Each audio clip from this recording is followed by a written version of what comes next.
tonight. I've got Rush here as a player. We're going to continue my series of kind of one-on-one sword and sorcery kind of adventures. Tonight we're running the Church of Consumption, which I printed. It's from the one-page dungeon contest compilation from 2013, so I only have 6 more years to catch up, but a little adventure. All right, so as it turns out, so I've modified this slightly. So kind of the premise here is that you've been, your adventurers, your treasure seekers, whatever. One of you has been kidnapped, so we have to figure out which one of you has been kidnapped. And the best way to do that. We're going to have both characters test their luck. Oh, boy. And then we'll see which one of you is kidnapped. I have a feeling I know who it's going to be. All right. So you just tested on D20, right?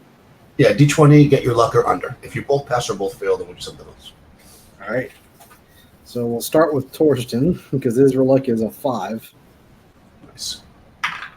And he rolled a natural 20, so he failed hardcore. Yeah, I'd say that's bad.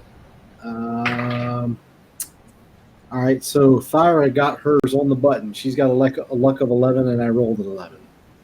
Okay, perfect. So she passed, because you'll just have to equal 2 or under is the best. So that worked out. I'm glad that one person failed and one didn't, because that was I don't know what I was going to do otherwise. But so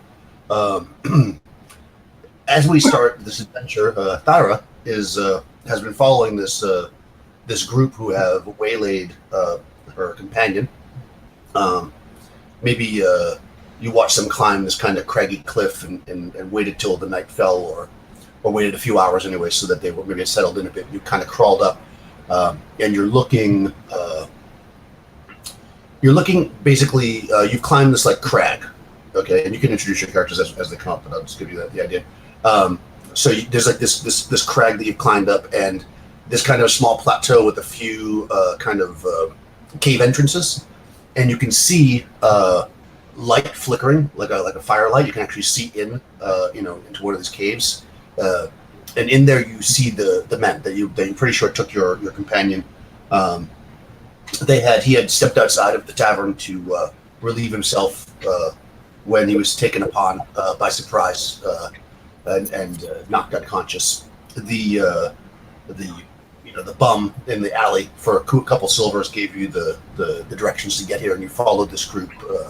Them being 7 and you being 1. Perhaps you didn't feel it was wise to attack them on the road, so you followed them essentially back to their location. You're looking in there's about a 20-foot wide open space.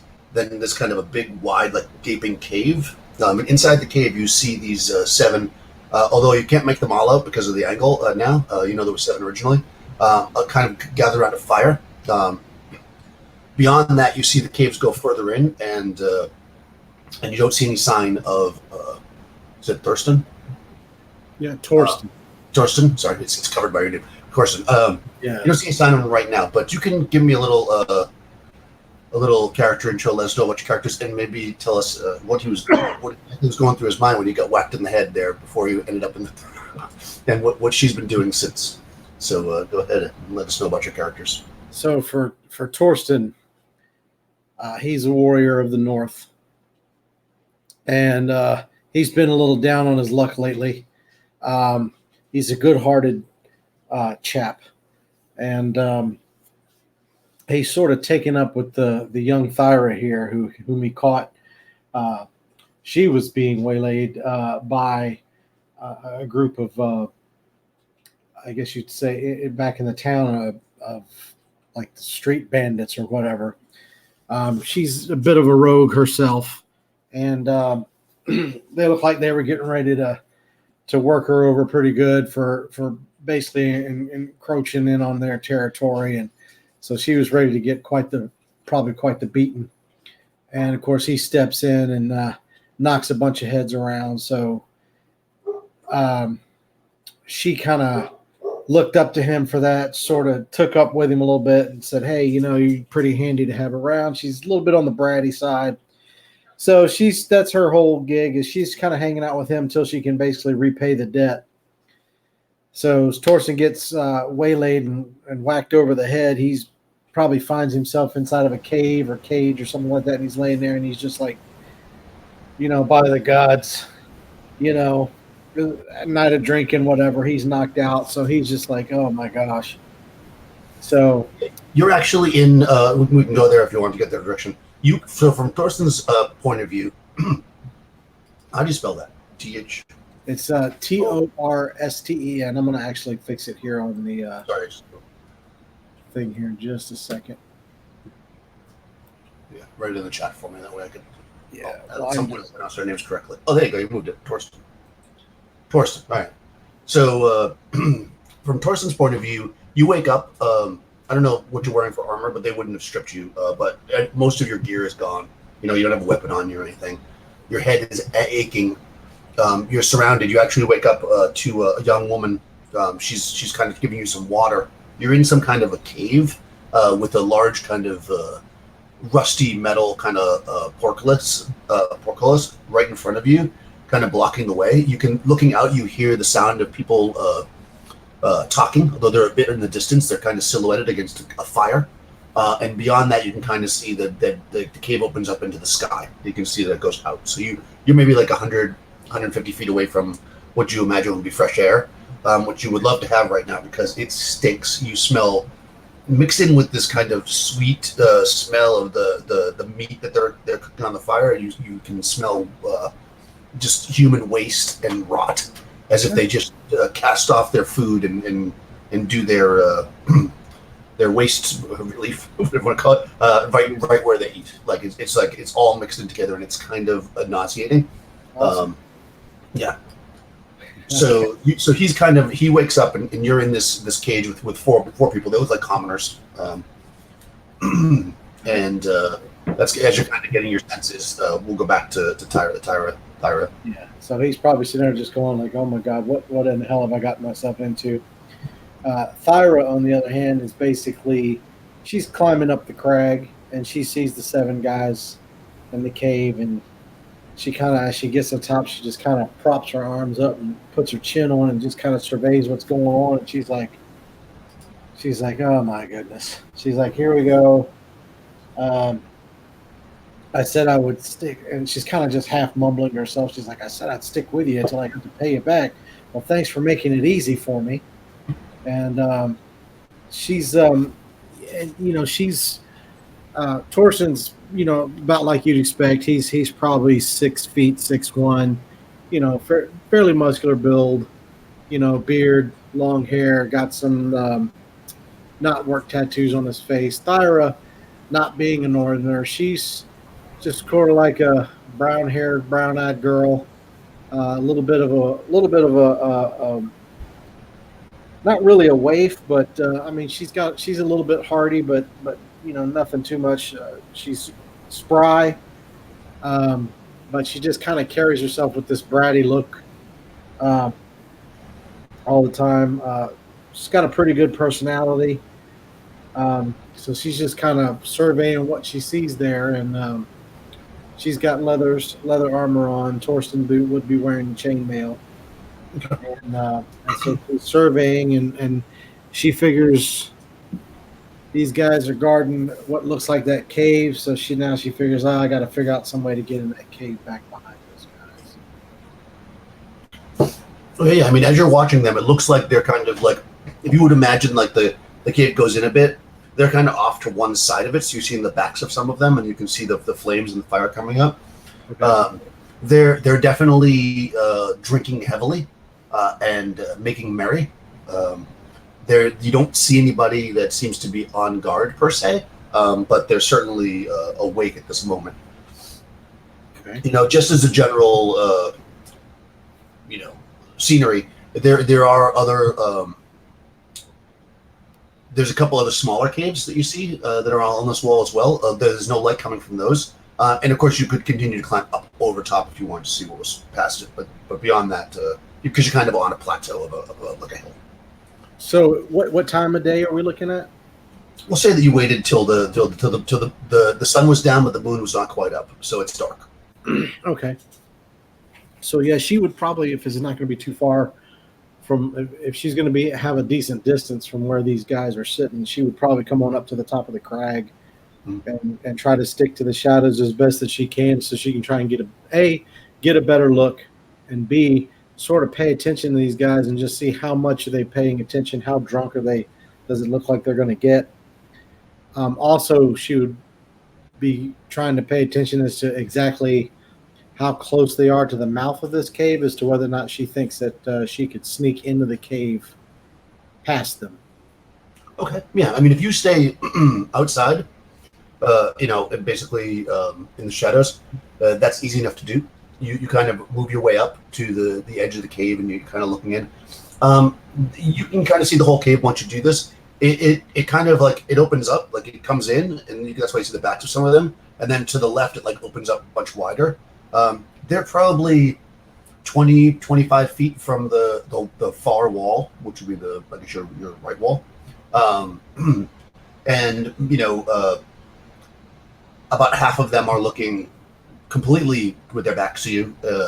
Another third or so are generally looking in your direction, although you're in the shadows, so it's it's not particularly easy to see you right this moment.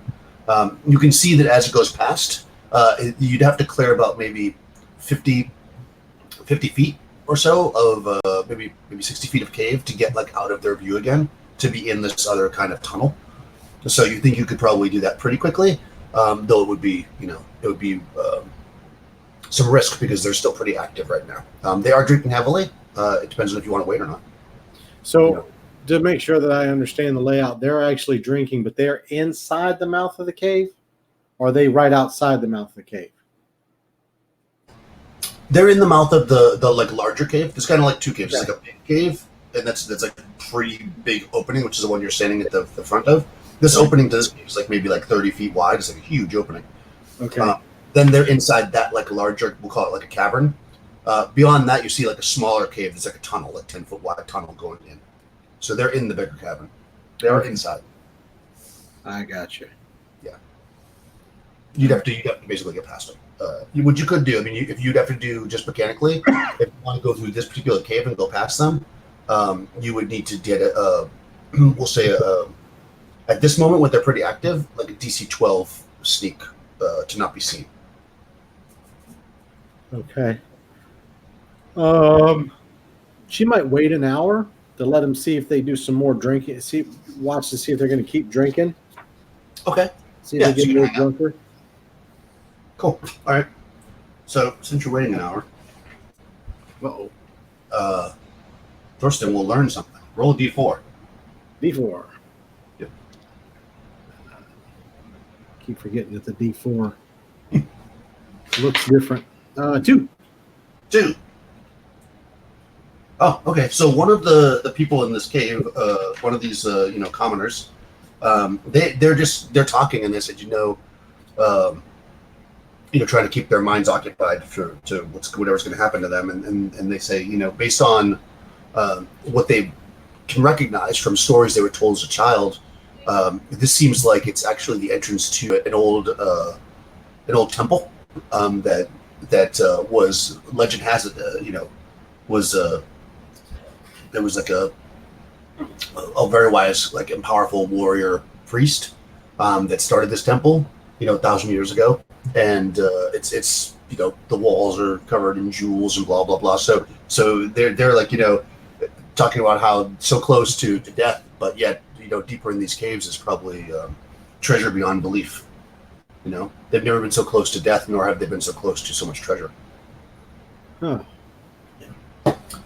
As far as Thyra's concerned, go ahead and we'll make a luck check, we'll say. That's also with the D20. Yep, so D20 under your luck. Yeah, she got a 6 under 11. Okay. So, they're getting pretty drunk now. You think that nobody's got up, to head in your direction. Nobody's noticed you sitting there. Nobody's, it's not been a problem for you to wait. And they're pretty drunk. Some of them are already sleeping, you think. And you think at this point, mechanically, that you're probably about a DC 8. Okay.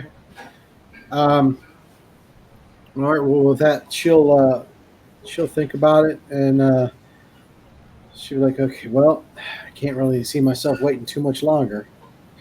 So she'll kind of try and sneak up and just see if she can and make her way through and try and get back to that other. Try and sneak her way on past.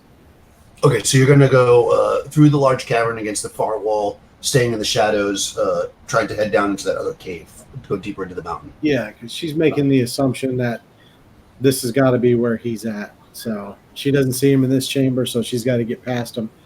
Her mindset is get to him, get him free, and then they can fight their way out.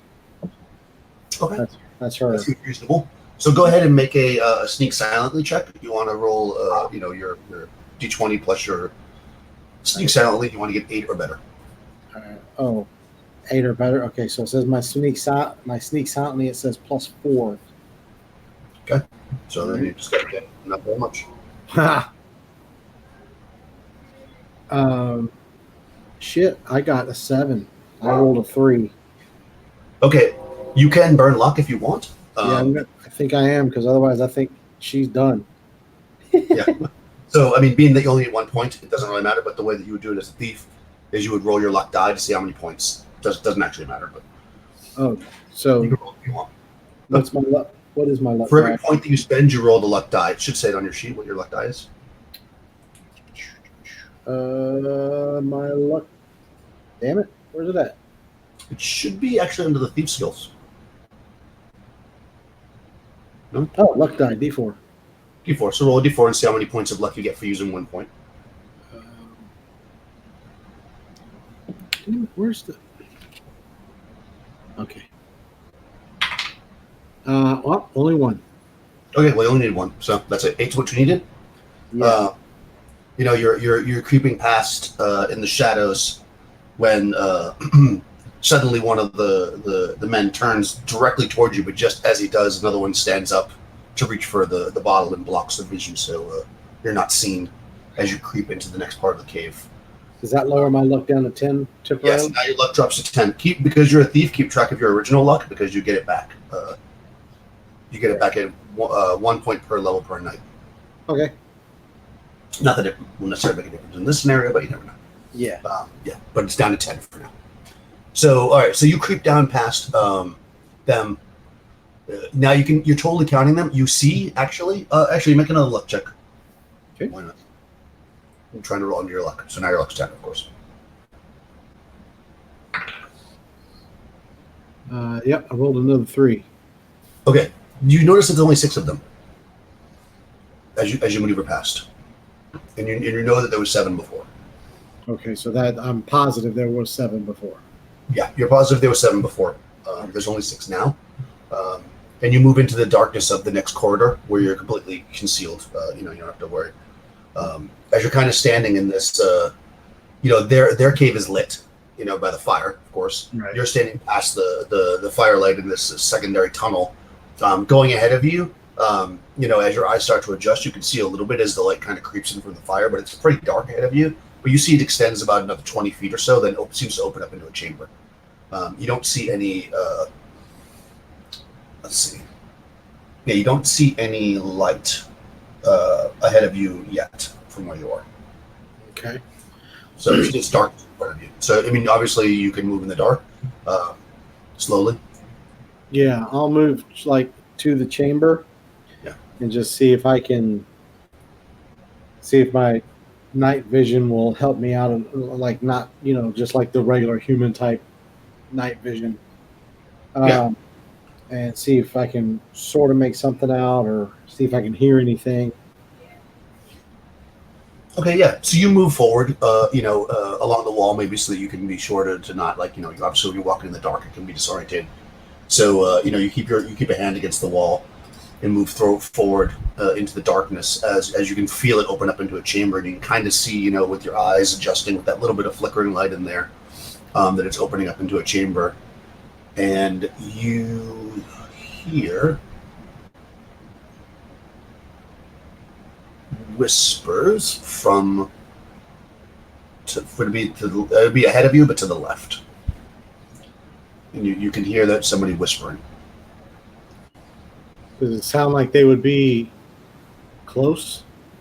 They're whispering and you can hear them, so they're if you figure within 25 to 40 feet, something like that, make a roundabout number. You can actually kind of see as your eyes are adjusting, you can kind of see that the chamber has it kind of dips a little bit to the left, so you can't really see where it's coming from. But what you can see is, if you were to like walk right across the center, it looks like there's another kind of tunnel that continues straight. So just to get you oriented, even though you're in the dark, it's hard to be oriented. You're basically in a room, and let's say, just for sake of ease, you're heading west, right? If you go across the room in the westerly direction, there's another tunnel. To the north, there's also a tunnel. This one looks like it has a broken door on it. But then if you were to go to kind of what would be the southwest, that's where you hear the whispering coming from. And you can't see that right now because it kind of turns. Okay. But if you were to head to either one of the other two tunnels, you would be able to see where the whisper's coming from. So when did I enter this chamber? Which direction did I enter this chamber? You entered from the southeast. Southeast, okay. Right, southeast going northwest, basically. So right now you're basically along the southern wall of the tunnel. Of the room, rather, the chamber. Okay. Just trying to make a very basic map so I know what's going on. Okay.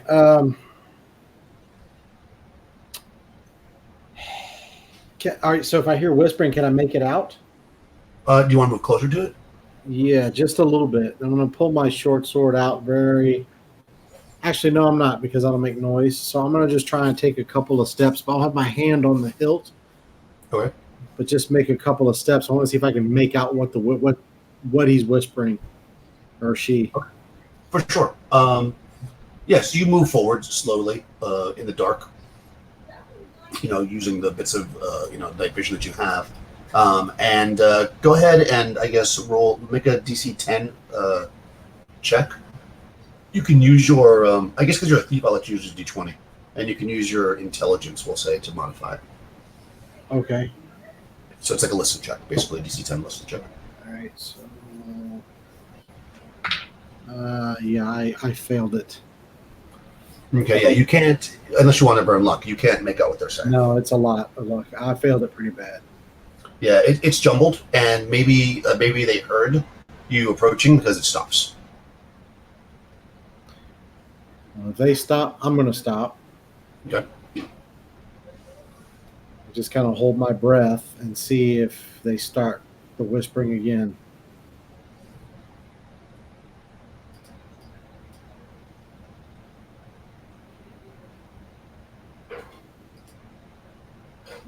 A bit of time passes, maybe a minute or so, and you start to hear the whispering again.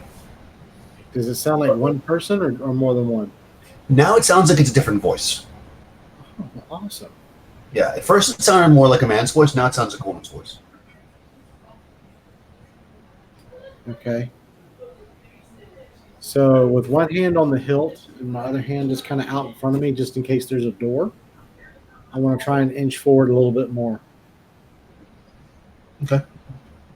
Yes, you move forward, and again, the wall starts to turn. So basically, it's turned to the south, and you actually, because now it's out of, if you can imagine the way the light's coming into the room, it's completely in the shade of that, so it's dark down there. You can't see anything. Right. It goes into a pit of nothing, but that's where the sound's coming from.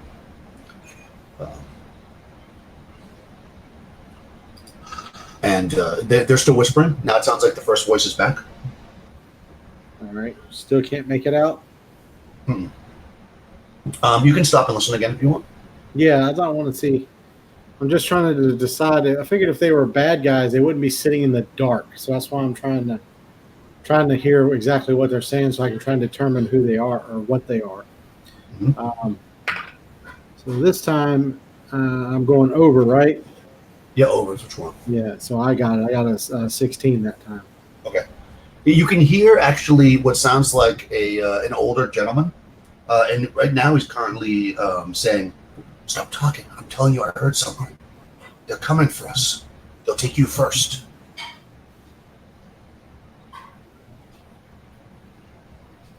Okay.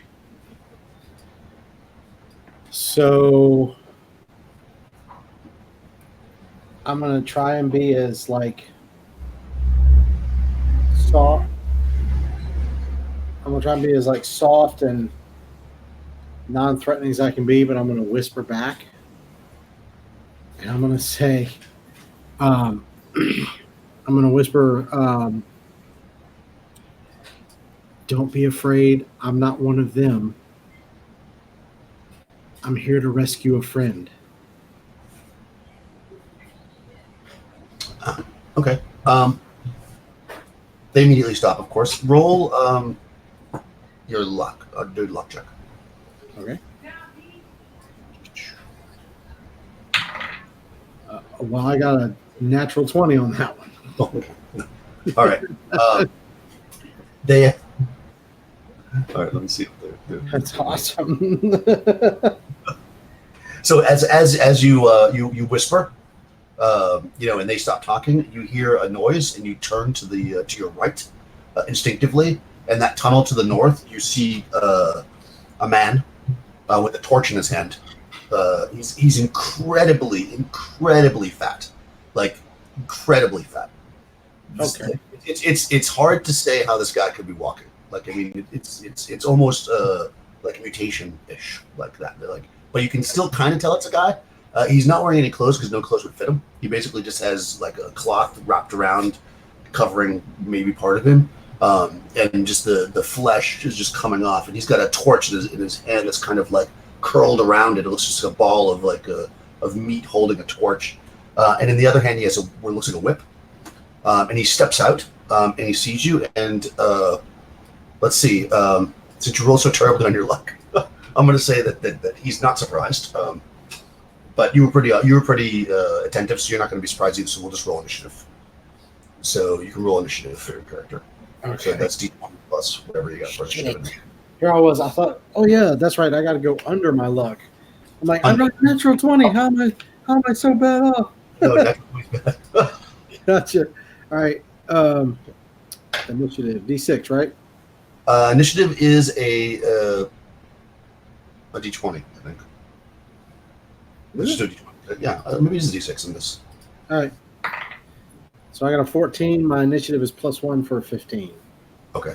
You got a 9. Does he get any pluses? I don't think so. This is this guy. Oh, -1. Okay, you got 10. So you go first. You see this guy step in. He's got, again, like a whip in one hand, and he's got the torch in the other. He's probably, let's see. I mean, now you can see he's about 20 feet away from you. Also, you notice that the torchlight that he brings into the room flickers across into the south where it was dark before. You see what is basically a cage set into the stone, and you see some figures huddled in there, including a large figure that's on the ground unconscious. Looks to be. It could be your buddy, but he's unconscious because you rolled 20 on your luck check. Okay. So first thing I'm going to do is he's 20 feet away, so I'm going to take my hand off my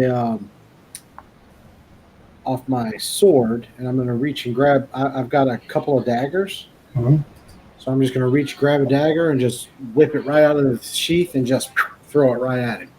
All right, go for it. I have a crossbow too, but it's like it was not readied, so yeah, I don't taking the crossbow would probably take a whole action at this point. Exactly. Yeah. So I'm just going to be like and whip it at him. Okay. His AC is 11. Is what? AC is 11. All right.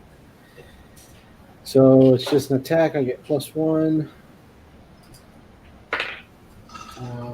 That 16 for +1, 17. That is. Yep. And I think the dagger is a D4. Yeah, you're not sneak attacking, so it's a D4. Nope. So the dagger does 3. All right. You quickly, much faster than this guy. You pull the dagger from your waist and whip it at him, and it lands deeply into his chest. He kind of lets out a strange kind of hiss as the breath leaves him. Blood trickles down his face, and he falls to the ground dead. Holy shit! Yeah, with a I rolled 2 for his hit points. Nice. You got a little hit points. Yeah, he falls to the ground. Torch 50% to a chance torch goes off. Torch stays lit, lands on the ground. Again, he wasn't wearing much, but he also drops the mace that he had, or the whip rather, in his hand. Okay, so He's got some cloth around his waist. I'm gonna immediately look to where the whispers were coming from and see what do they look like. Do they just look like captured commoners? Yeah, you see some basically some townsfolk in there. Let me get my thing so I can see my townsfolk. I have them.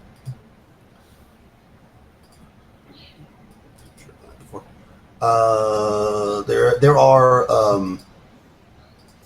there's kind of an older guy, kind of a really beat up looking kind of middle aged guy, a very young, like not quite a boy, but like definitely not a man, and then a woman in like her 20s, and laying on the ground. The woman's actually next to your companion, who's out conscious. Oh, that was Torsten who was out. Yep. Oh shit. Okay. I thought. No.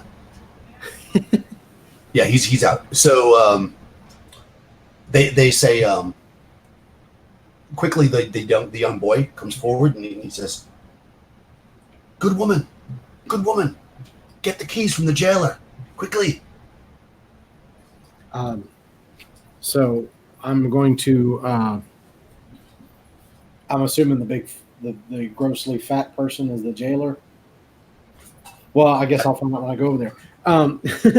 So I look at the woman, and I immediately reach over and I grab Torsten and roll him onto his back. Well, he's inside the cave, though. He's inside the cage. Oh, he's in the cage. Okay. They're in the cage. In they're behind the portcullis. I misunderstood. Okay, so all right. So are they all back behind that cage? Yeah, they're trapped inside. Oh, okay. So all right. So I'm gonna immediately now I'm gonna pull my short sword, and I'm gonna go over to the jailer and search his blubbery body for the keys, the torch, and also take his whip if I can. Okay. Yeah, you start grabbing stuff around his waist. He had like these some cloth, like I say, covering what he could. And you do find actually a key kind of mixed in with it was actually what would be a robe on a regular person, but he kind of wrapped around him almost like a belt. And in the pocket of the robe, you find the keys, a set of keys. You see that like just this man is like his skin is hard almost, and he reeks, of filth. Ugh, nice. So as I'm taking stuff off, I'm just like, oh god, oh god, and I pull the stuff off. So I run back over to the portcullis. I give the torch to, probably to the one that I can think might be the least combat capable. I give the whip to the one I think is the most combat capable. And I give the keys to the other one. Or I use the keys to unlock it. I pass everything else through the bars.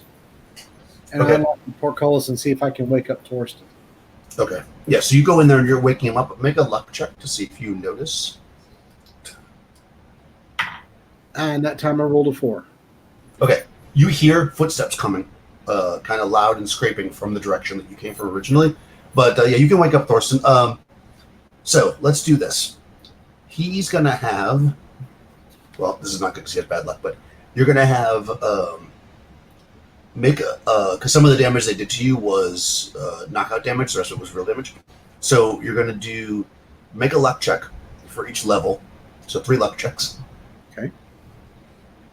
So the first one, fail. Second one, fail. Third one, I passed. Okay. So he's a warrior, right? So roll 2d12 then, and that's how many hit points that you'll currently have, as long as it doesn't go over your maximum, of course. 2d12? Yeah. Okay. It was basically the way I did it was a d12 plus a d12 per successful check. Oh, I still ended up with 19. Oh, nice. Okay. Is that more than your... That was actually more than what I started with. Oh, okay. So then you're at full health. So they basically just... Okay. You're at full health. No, I'm sorry. I was looking at armor class. Okay. I had 21 total. So I'm at 19. Yeah, so you're basically at full. Close to full, right? Yeah. So he wakes up and though he's lacking any arms, but he does have his armor on. Okay. And you hear footsteps coming from the would be the southeast, which is the direction you came from originally. So Torsten gets up, hears the footsteps coming, but he reaches forward and he grabs Thyra right by her head and just grabs her and just like plants this big kiss right on her forehead. And then he says, "Give me your short sword." So Thyra hands it to him and says, "Don't lose it." And then she pulls one of her other daggers. And so they're coming from where we saw the 6 guys drinking, right? That's right. Now, so just to get to lay out the room for you once more. So if you're looking at this room like it's not, it's like oddly shaped as a cavern, but just if you think of it like a square, just for simplicity, you're basically in the southeast corner in like an alcove. I'm sorry, the southwest corner, in a cage currently, which you probably don't want to stand in, I'm guessing. In on the north wall, there's a door, which is where the very obese guy came through. On the west wall, there's a corridor that heads out. And then on the southeast is where the people are coming from. So you can go back to and combat the people that you know are coming for you, or you have 2 other means that leaving this space. It's up to you.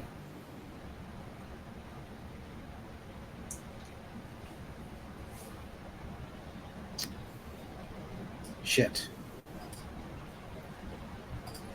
So if they're coming down into a room that they think is going to be completely dark. How close does it sound like they are? I mean, you know that they only have to go about 20 feet to get into the room, so they're basically scrambling to get their stuff. Yeah, they're going to be here this round, essentially. You have a round to. Yeah, all right. So not enough time to do what I wanted to. So I very quickly. Well, shit. I mean, they probably see the light from the torch already. So if you're coming down, all right. Well, in that case, I don't know if I want to fight these guys or if I want to try and run. All right. You know what? We're going to try and do the heroic thing, and I have a reason for it. So I'm going to go get sword ready, and I'm going to tell them to get inside the cage. Thyra's going to hand one of them her crossbow. Okay. She's going to turn and say, "Does anybody know how to use this?" Well, the young boy actually is he tells you he's a squire. Oh, okay. So she just shoves the crossbow at him with a couple of bolts, and just say, "Don't shoot me," and then she turns with Thorsten, and the first thing she does is try and find something in the room now that it's lit up with a torch to see if there's something she can hide behind. And then, I mean, it's a cavern. Go ahead and make a luck check, and we'll see if there's anything on the floor that you might be able to dive behind quickly. She got a 7. Okay, yeah, there's something you can dive behind something. All right, so she's gonna like dive and hide. Torsten's gonna stand right where they would be coming out and just kind of take the short sword and just kind of spin it in his hands a couple of times and get ready. Tell the squire to get the bow ready, and the other one who has the whip to don't go swinging that thing into combat unless we're all going down. Okay, so just so that we know, like, battle wise, let me draw this because it might be easier. Okay. I'm not drawing it exact, but you get the idea. It'll be enough that you'll get the idea I'm talking about.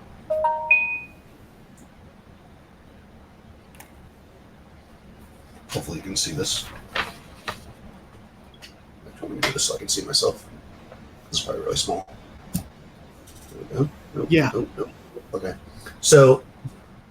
Okay. This is where the prison is. Right. They're coming from over here. Right. So if you give them the crossbow, you're going to have to stand somewhere around here if you want them to actually shoot somebody. If you want them to stay in the prison. You know what I'm saying? Yeah. Just because of the angle. I mean, just so you can't stand basically in the corridor. You'd have to stand in the room, if that's okay. I just want to make sure that's... Yeah. I didn't draw it exactly right. I mean, you have to be about halfway back in the room in order to allow him to also shoot the crossbow. If you want to stand and like block the passage, then he won't be able to shoot anybody because you'll be. No, I'm gonna try and let them into the room so that he can do his thing. Okay, that's fine. Okay, so bursting into the room, you see these. They come in. First of all, you've got. We'll do like a roll call. The first guy that comes in is a kind of a large. They're all kind of, in a weird way, like they're weirdly fat. Like they've got like just like one arm that's like big, or like one arm has like one leg, almost like elephantitis. Like kind of part of them is big. Right. So they're all like that, but just slightly different. So the first guy that comes in, he's actually a large man. He's wearing kind of pieces of armor. Kind of looks more like a warrior than like a civilian. And he's got a battle axe. And he steps up. He comes charging in first. Actually, as a northerner, you probably recognize him as one of the clans known for being wild in combat. A barbarian. As he charges in. Two others are hold on. No, there's two guys. Right. So three others are kind of dressed in leathers with daggers. As they come charging in, three others, and then two of them come in just kind of. They have like robes on, and they're actually holding religious symbols as they're kind of pouring in. But the warriors come in first. The big warrior comes in first. Okay. Yeah. And let's roll initiative, and we'll just do it like that. All right. Okay. All right, give me just a second, if you would. So go ahead and do 3 initiatives for yourself. One for each character, and then one for the peasants. I'm sorry. Say that again. So do 3 initiatives. One for each of your characters, then one for the peasants. They won't get a plus on anything. They'll just be 0 initiative. So for Torsten, he got a 19 with a +4. So 21. Thyra, wow. She got a 13 with a +1 for a 14. And the peasants got a 10. Okay. I don't know if they get a... No, they get a plus. So they get a 10. Okay. All right, so the big guy, he gets... He rolled a 20. And he gets plus. He's still slower than... First. Still slower than... No, he's got 22. I'm going to roll them as groups. The 3 kind of regular fighter guys, they only rolled a 2. And they get -1, so they got 1.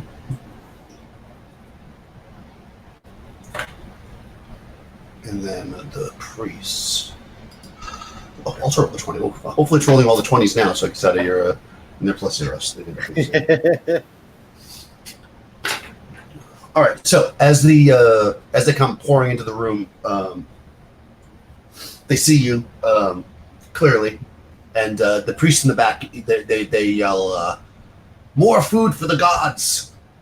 And the large fighter steps forward, but it is actually Thurston's move. You're first. Okay. Oh, it is Thorsten's move first. Yeah, you got 23. Oh, that's right. All right. Okay, so he's going to go right at him with the short sword. That's a big guy? Okay.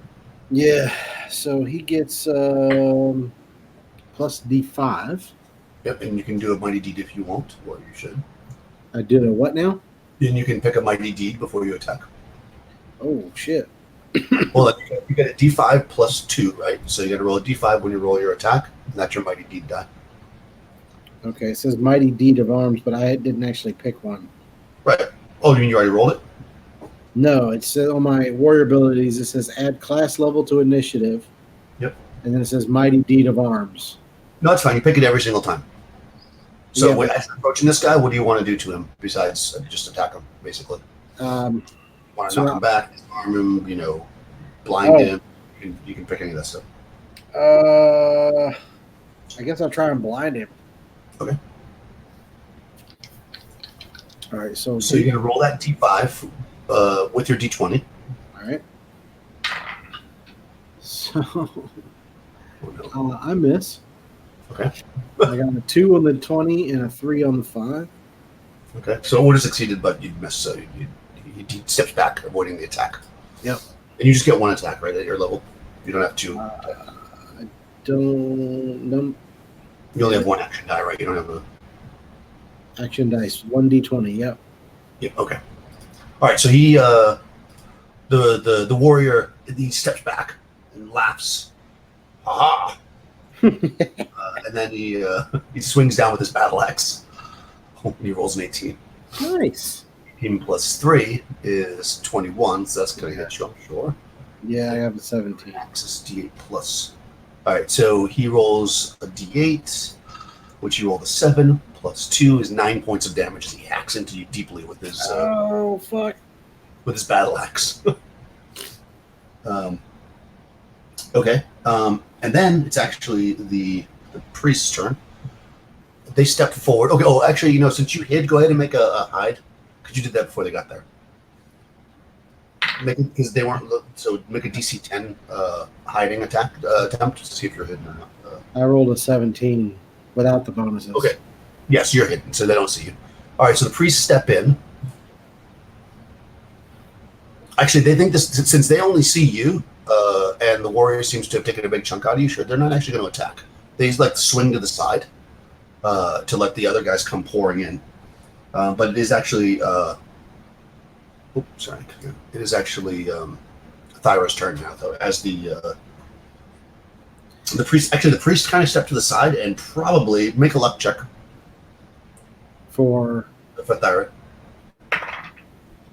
She made it. All right, so one priest actually steps directly in front of you where you're hidden. Oh shit. If you want to do a sneak attack. Yeah. Can you do sneak attack with a ranged weapon in this one? No, he stepped right in front of you though. I mean, he moved around to where you. But either way, if I can't do it, then this is a good thing. So yeah. All right. So yeah, she's gonna try and do that. So sneak attack is, let's see, that's backstab plus Backstab. one. Yes, you add that to your attack roll. All right. So that's +1, +1. So that's +2 total. Yep. All right. And she rolled a 14. So +2 is 16. Their AC is 13, so that hits. All right. And you're using a dagger. Yes. So the dagger, when you're doing the backstab, does, I believe, a D10. And it's automatically a crit. So, let's do this first. So weapons, yeah. Dagger is D10 damage, so D10 plus your strength. Just D10 without the D4? What's that? It's a D10. Yeah, just D10, not a D4, yeah. All right. D10, I don't have a strength modifier, so it's just D10. Mm-hmm. I rolled a 9. 9, okay, fantastic. It's also automatically a crit. Crit table 2. Do you crit? Do you have that stuff, the crit tables? You want me to look at it? I don't. I can get it, though. I got my book back here. No, I got it. All right. I have the PDF, so it's easy to see. Crits. Crit table 2. And go ahead and roll your crit die. You. D12. Yep. Oh, that's a 14. Sorry. D12. A 5. 5. Blow pierces foe's kidneys. Inflict plus 3d3 damage from this strike, and foe is stunned for 1 round. Okay, so you did 9 points, then do 3d3 more damage. Right, We'll see if he's actually alive after that. 3, 6, 7. 3d3 plus what? Plus the original damage you did, which was 9, right? Yeah. So that's 15. 15. Yes. That more than kills him. All right, so you jam through one of the priests, and he drops. He goes. Yeah. I mean, that was such a clean kidney strike. I'll let you roll a luck check, and if you succeed, I'm going to say that I'm going to give you an opportunity to hide without anybody seeing you having done that. I got a 9 under a 10. All right, make another hide check, but this one's a DC 15. Oh shit! All right. So my hide and shadow, they get a +2. Right. I don't add my agility or nothing. I just add the straight up +2 from the thief ability, right? Yeah, because it factors that in, I think. Okay. Dude, you're not gonna believe it, but I rolled 20. 20, nice. All right, boom. You stab this guy in the kidney, and maybe you like jam him and like take him behind the rock with you, so like nobody even sees where he went, and you're hitting again. Okay. Nice. It's the peasant's turn. Let's see.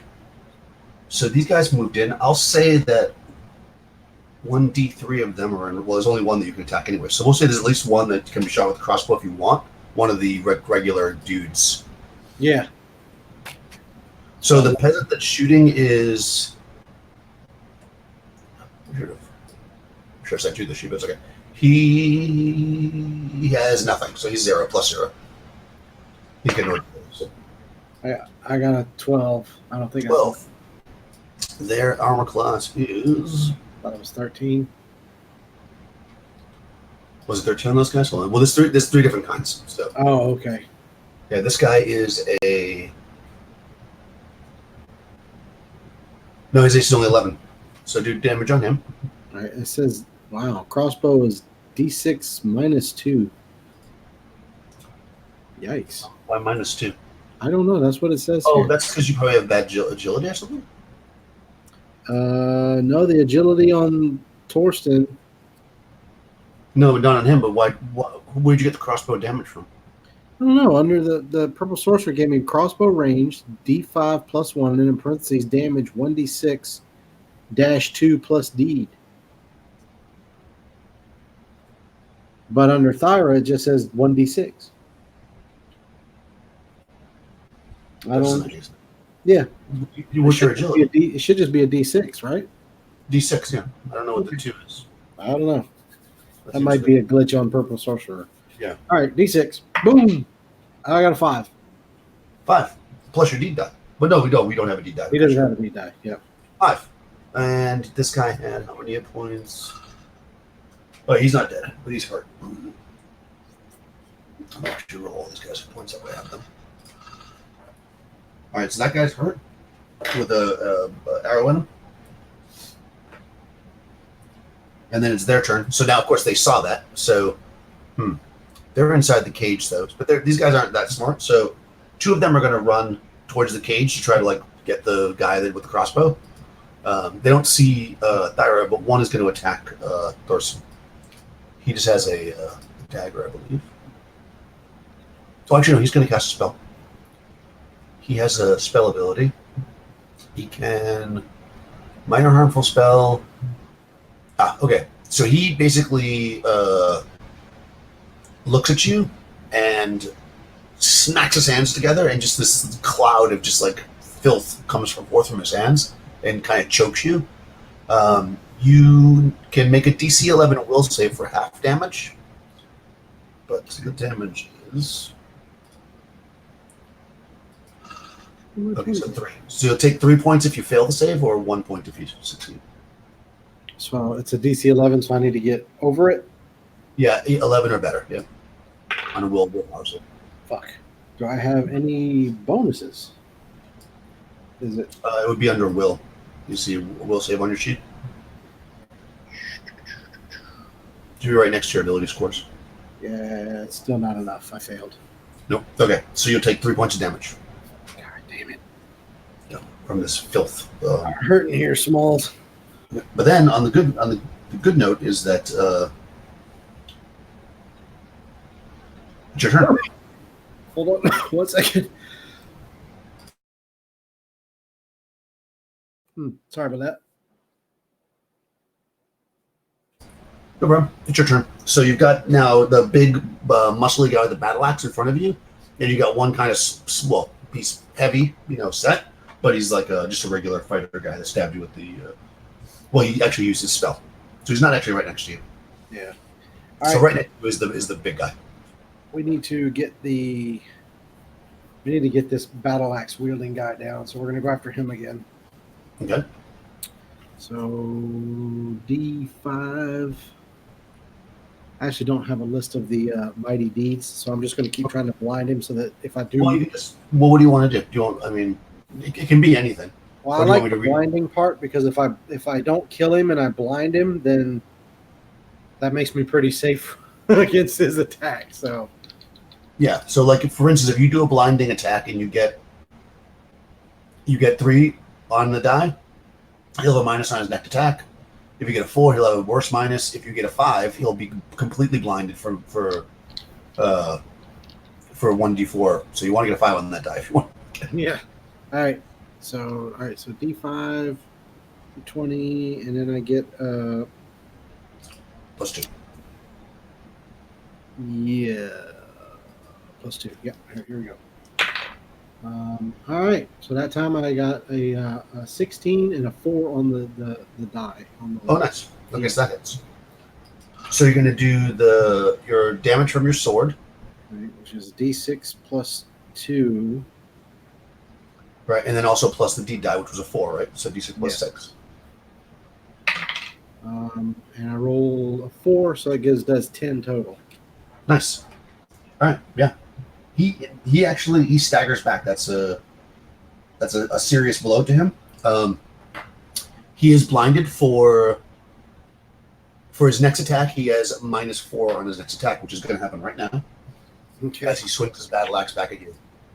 And the blood drips down his face, and he screams something in the northern tongue, which you probably understand. And you're like, "Don't say that about my mother." And then oof, with the 16 plus 2, I think this is attack, so 18 that hits you. I'm sure. Is that with the -4? Aha! That is not. Thank you. So 16 minus 4 is 12 plus. I lost his attacks. He needs a 17. Okay, so he doesn't hit then because he's +3. So 16 plus 3 is 19, minus 4 is 15. Misses. The blinding blood gets in his eye. He does not hit you. He misses. Whew.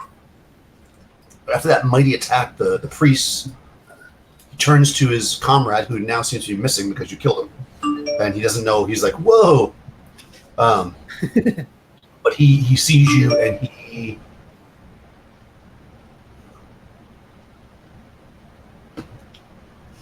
he's actually going to also do a spell. He takes his he reaches inside his vestments and he pulls out like what looks like rotten fat from that's been sitting for days, and there's flies and maggots on it, and he throws it in the air. It explodes and covers you in goo. So you can make a D13 will save for half damage. That time I made the will save. We had a 14. Okay, so you made the save, so you're going to take half damage, and the damage from this is a D8 plus 2. So you managed to avoid some of the guck. 5 on the D8 plus 2 is 7 points of damage. So half of that? That's correct, half. So 3. Okay. Oof. My plan is not coming together. Well, That's one priest is dead. But it's now the thief's turn. You are not near this other priest because he went the other direction. You're kind of hidden Athara. What do you want to do? Oh, is it Thyra's turn? Yep. So there's 2 guys heading for the cage, which the cage should be locked because I told them to lock themselves in the cage. And the guys over there near Torsten, how many are around him? There's actually only one right next to you, which is the guy with the battle axe. The other guy casts his spell from a little bit of a distance. Oh, the battle axe guy is right near Thyra? No, he's near Torsten. Near Thyra is nobody, because basically when the priest came in, they went like this, and one was near her the last round, so this one would be on the opposite side of the room. So I guess Thyra's just going to have to come out and try and. I mean, I guess she can't backstab anybody. So yeah, you could sneak this round to get behind the other priest, but you wouldn't be able to attack. Nah, we're gonna go and try and finish off the battle axe guy. Are you just gonna charge at him? Yeah, with daggers. Go for it. So she comes after him. She rolls a 14. That hits, I believe. She gets a plus AC's 1 14. hit. So it's 15. Yep, that hits. All right. And it Do should some be damage. D4 with no modifier, I don't think. Unless you have a strength bonus. Nope. Okay. All right. D4. And she does a full 4. Nice. You see, he yowls and staggers, almost like he's going to fall over. But probably she's behind him, so she doesn't see this. But Thorson does. You see in his eyes something you've probably seen before in the battlefield, where he knows that his life is over, but he's going to take you down with him. And he screams. Okay, now it is the peasant's turn. So there's 2 guys charging at the cage. If you want to shoot one of them, you can. Yeah. And neither one of them has been injured yet? Has one of them been injured? One's been injured. He got shot with the crossbow already once. We're gonna go for that guy. Okay. Shit. I got a 9. I don't think that's gonna be good. Yeah. Okay. No misses. All right. He's probably like, ah! She's wild. He goes flying off into the room. He's not really engaged in melee with anybody, so we'll say the wild shot doesn't hit anybody. And he just goes out into the room. It's now their turn. They have damaging spells, so they're actually going to attack 2 of the peasants, the one with the crossbow first. So if you want to make a will save for that guy, DC 11 will save to take half damage for the peasant. He has a 0. I got a 13. 13, so he passes. Let me see how much damage he takes. D6 plus 1. He takes 4. You pass, so he takes 2, and he had 2 hit points. All right, Frederick dies. The other one's going to go after. I guess I'll just randomly do it. Pick a number 1 through 3. Pick a number, Rush. 1 through 3. 1 through 3? Yeah. Let's go for 2. Okay, 2. Going after Buck, the turnip farmer. Actually, he's got. No, he has no will save bonus. So he also make a will save for him, DC 11. Failed. Okay. Okay, but he only takes 2 points. So he actually is up because he's a tough one. For a 0 level character, he has 6 hit points. Nice. That's hardcore. Yeah, all right, so he's got 4 hit points left. He picks up the crossbow, pissed off now. Did the young boy go down? Yeah, he died. Ah, shit. Sorry, I had to tell Michelle that my son was ready, and I missed that part. Ah, shit. Oh yeah. Frederick the Squire dropped. Yeah, but it's back up to Torson's turn. You've got the berserking northern man above you, near you, and you also have a priest up there, and one kind of acolyte. We got to take this guy down. All right, here we go. Oh, D5.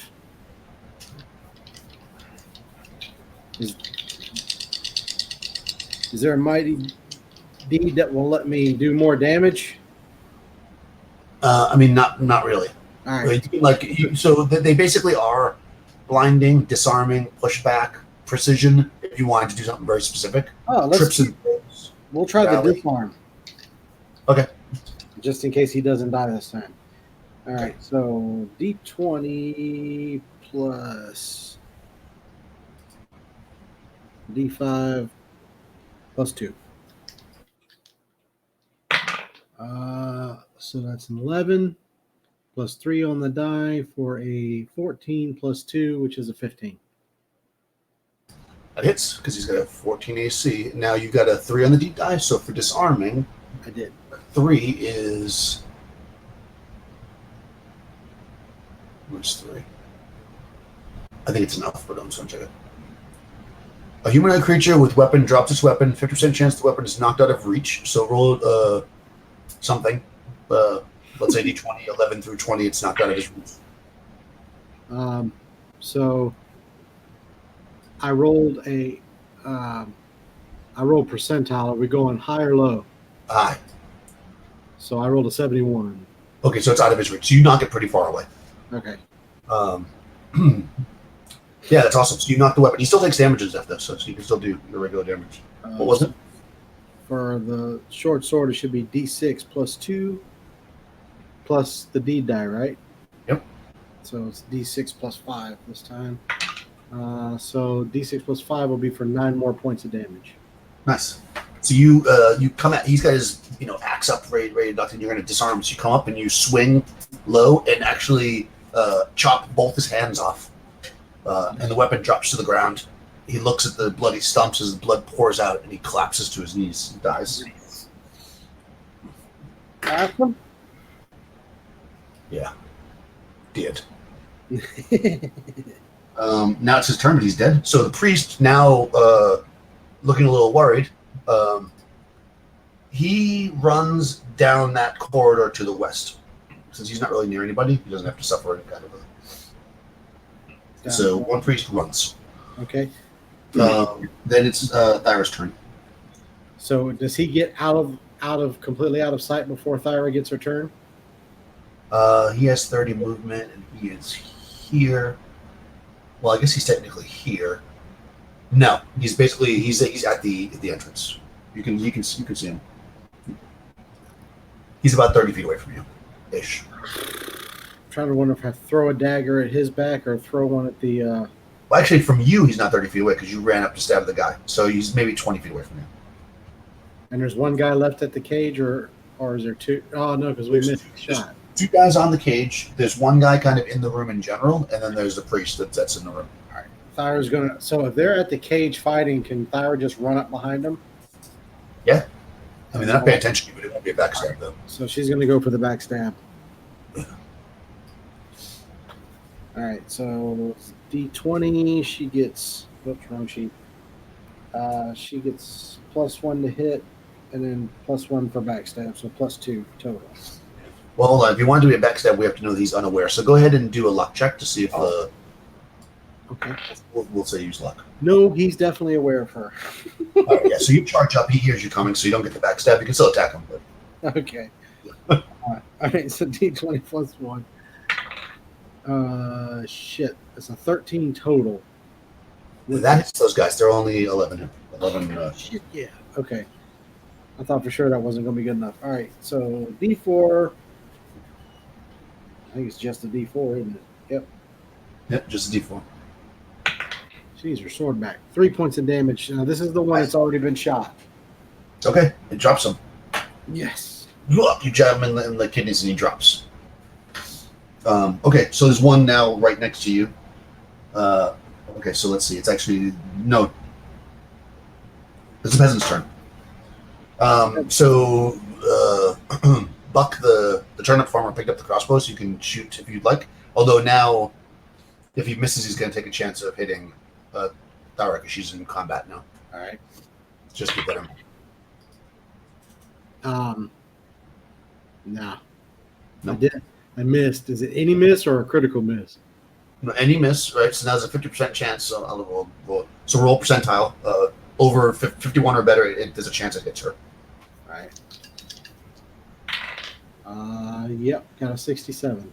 Okay, so now make a second attack roll to see if it's enough to hit Thyra. Where's my D20? There we go. No, I rolled a 2 on that one. Okay, so no, it doesn't hit her. Okay. So he shoots wildly and misses. Clearly the turnip farmer is not meant to be using a crossbow. This is not his bag, baby. Right, exactly. So that guy, the one acolyte's right there, realizing that the turnip farmer is a terrible shot and that he's got a deadly dagger-wielding person next to him, he's going to turn and use his magic on the thief. So she can make a DC 11 will save. Okay. I got a 14. 14, so you succeed, so you're going to take half damage, and the damage is 3, so 1 point of damage. All right. From the nasty smell that protrudes from him. Roll a d6 for me. I got a 6. Okay.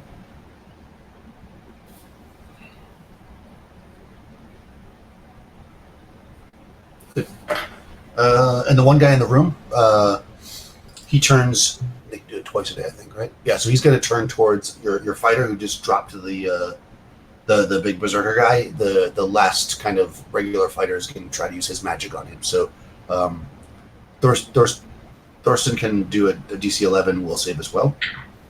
Failed. Okay, so you're going to take 2 points of damage. God damn it. Ay, At least it's rolling low. this poor bastard. He's now covered in feces and puke from these nasty creatures, but it is his turn. He's probably like, can you just leave me in the cage next time? All right, so he's going at, so there's one priest and one dude, right?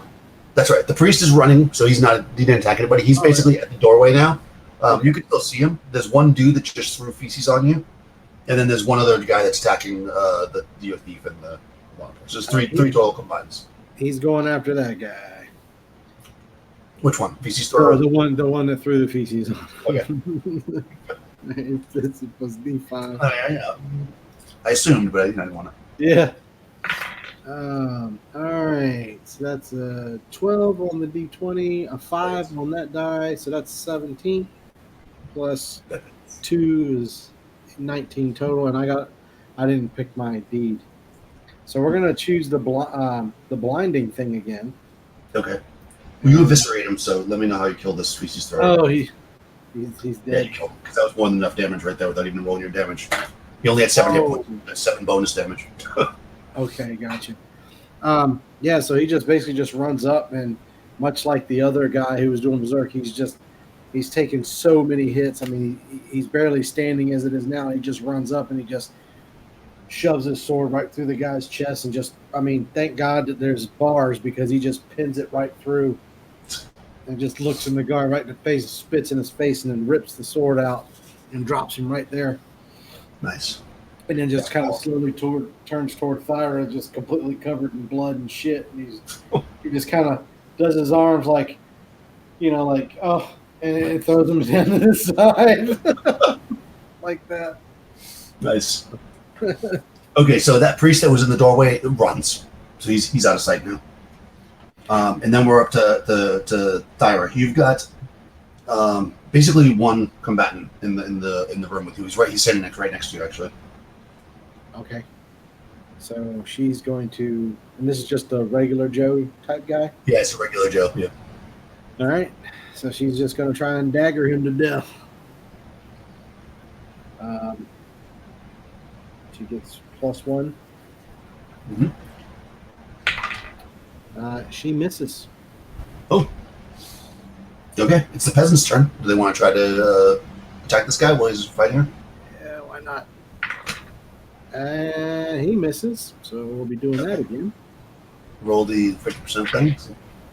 And he rolls an 82, so he'll make another attack. And he rolls an 11, which is not enough to hit her. Okay, right. So he's a terrible shot, this turnip farmer. Yes. So this guy, clearly surrounded, but knowing that there's nothing he can really do, he tries to just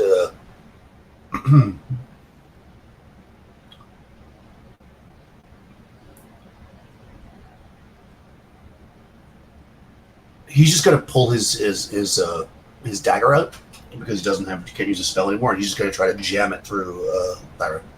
Okay. So he swings at her with his dagger. Oof, 19 on the die. +1, 20, that hits, but it's only a D4. 3 points of damage as he jams his dagger into her. And then staggers back, knowing that he's defeated, but he's not giving up, slobbering there. It is now Torsten's turn. So Torsten will take the... you know what? Am I still standing near the berserker guy? Yep. Can I reach down and grab his battle axe and still be able to charge over at that dude? I'll say you can do it, but you're going to be, let's say, a -2. That's fine. That's fine. My attack rolls are pretty good. Yeah. So he's going to reach down and grab that. And he's going to, as he's running up to where this guy next star is, as he gets almost there, he's just going to kind of just let go of the short sword so that it kind of falls right there at Thyra. And he's just going to grab that battle axe and just try and come down and Nice. And cleave this guy. So we're going to.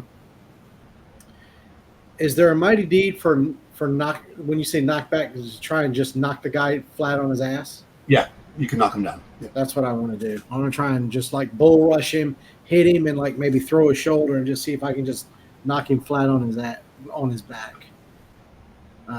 So that and the D5. So what's the damage on the battle axe? D8. Okay, so it'll be just like using my sword. All right, cool. So now we're at this +2. All right. So that's going to be 12 plus 4 for 16 plus 2 for 18. So that's going to be a hit, right? Oh, yeah. And you got a 4? Yeah, I got a 4 on the deed die. That's enough to knock him prone. Against a normal human-sized opponent, the warrior automatically knocks target prone. Yeah, so he goes down. And damage will be 7 plus 4 for 11. Yeah. Plus, well, you knock him down so hard that it kills him. Oh, nice. So, yeah, you basically knock him to the ground. Yeah. Yeah, he bounces off the cage and he lands on the ground, splattered with blood dripping. And it's the peasants are like kind of freaking out a little bit, but you don't see any more enemies in sight right this second. Okay. So what do you want to do? Well, typically, this would be the point where I would follow the priest to go further into this cave and see what the hell is going on here. However, Torsten has 2 hit points and Thyra has 5. And I've got 3 peasants here? Yep. Right? So I'm thinking, is Torsten's is his sword here, or has it been taken somewhere? You don't see it here. No, you don't see any of his weapons. All right, so he's going to keep the battle axe, but I think at this point, I think normally you said this was like a 2-hour session, so we got like half an hour left. But if I go any further, if Torsten so much as gets sneezed on, he's dead. And you can leave. Thyra is like maybe 1 attack, and she's dead too. So I can basically be both my characters can be one shot at this point. So more than likely, Thyra came here to rescue Torsten. She's going to not only rescue Torsten, but she's also going to rescue 3 other peasants. Plus, this guy was currently a squire, or used to be. The squire guy's dead, Frederick. If you want to bring back his body, you can, but he's dead. Right, but did we know for sure? Do we know, did he used to be a squire, or is he currently a squire? I mean, you don't know much about him at this point. Do you want to inquire with the other peasants? Probably not at the moment, but the first thing that runs through Thyra's head is that if he's currently a squire, then the knight, whoever his knight is going to be super pissed about this. So she's going to tell 2 of the Torsten, they'll tell 2 of the peasants to grab the boy, and we're just going to make our escape. All right. Because Torsten is literally bleeding out to death, and Thyra is at less than is basically, she only had 9 max hit points and she's at 5. So any hit and she's pretty much done in too. Okay. Yeah. So you grab you tell the peasants quickly, grab the body of the boy, and you make your way, out where you came from. You see the food cooking and the jugs of wine scattered about and all kinds of the junk. Your stuff might be there, but you rush past, to get out of here because you're kind of in a tense situation, and out the front and into the darkness. And by the time you get to the bottom of the crag, you can hear many voices upon the top plateau part looking out, and you see torches, and you move off into the dark, but you're able to get away. Because that D6-year-old was how many rounds you had before they were going to come back, and that was 5 rounds. Nice. If you had stuck around for anything else, then they would have been on you. So that would have been the end too, man. Yeah, good to leave. So yeah, and this is there is actually a whole dungeon behind this. So perhaps the characters will come back someday and explore. Yeah, I would be willing to come back again with both characters and another player if they wanted to do it. Absolutely, freaking lootly.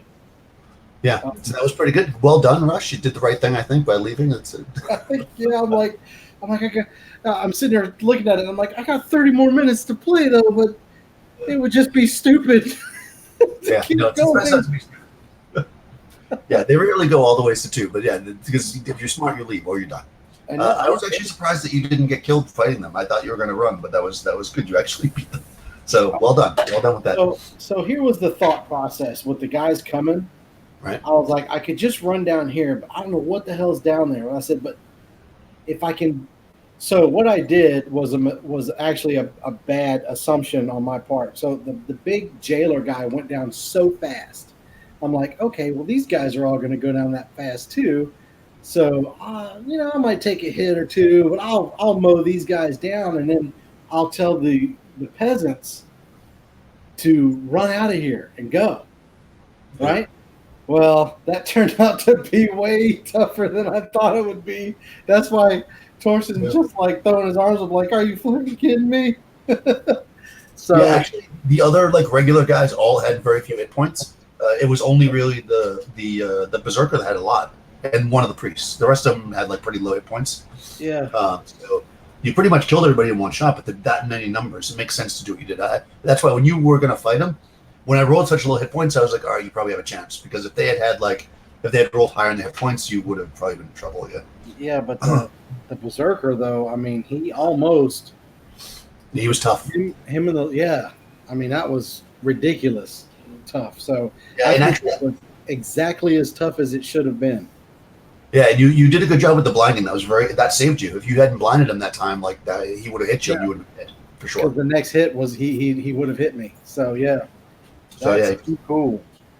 Yeah, that was really good. All right, so let me end the broadcast. Thanks, Rush, for playing. We'll do it again sometime. Always, anytime. End broadcast.